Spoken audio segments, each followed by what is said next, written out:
Welcome back, dear students. My name is Liaquat Shah and our today class is class 35, in which we will discuss future continuous tense.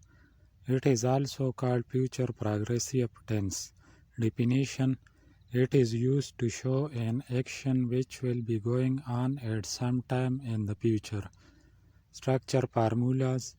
Structure formula for positive sentence will be subject plus shall be or will be plus V4 plus object.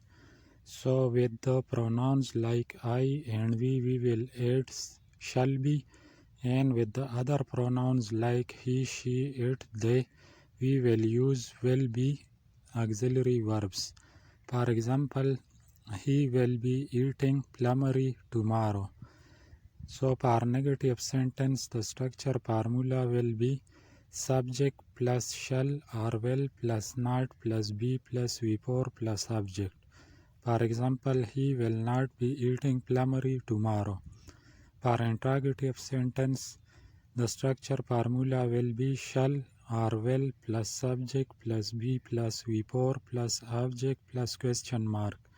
For example, will he be eating plummery tomorrow and question mark.